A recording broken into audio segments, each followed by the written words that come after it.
Bonjour à tous, cette semaine c'est le forum Innovation Défense et à cette occasion nous vous proposons avec Emmanuel Kiva, le directeur de l'Agence de l'innovation de défense, un nouveau rendez-vous consacré aux sciences et aux technologies, 60 secondes des sciences. Le principe est le même que pour le 60 secondes défense, vous expliquer simplement et rapidement des innovations parfois complexes. Cette semaine, nous vous parlons d'un armement du futur, le canon électromagnétique. Alors Emmanuel, de quoi parle-t-on ?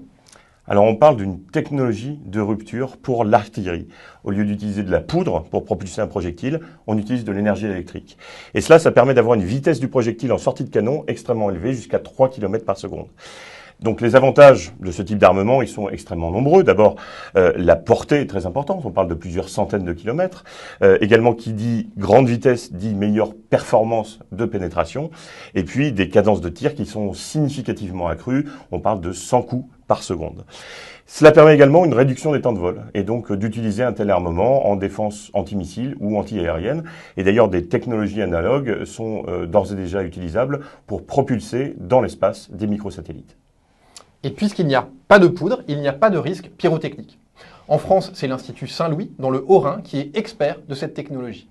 Mais Emmanuel, nous, au ministère des Armées, où en est-on ? Est-ce qu'on verra bientôt nos militaires équipés de tels armements ?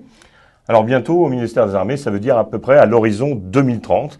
Et ce projet, on compte le développer et le développer avec des partenaires, notamment grâce au financement du Fonds européen de défense. Et nous allons le faire par étapes, d'abord en développant des études sur les briques technologiques, ensuite un démonstrateur à échelle réduite et ensuite un prototype à la véritable échelle. Merci beaucoup Emmanuel. Ce 60 secondes des sciences, c'était une première, mais les prochains épisodes arrivent très vite.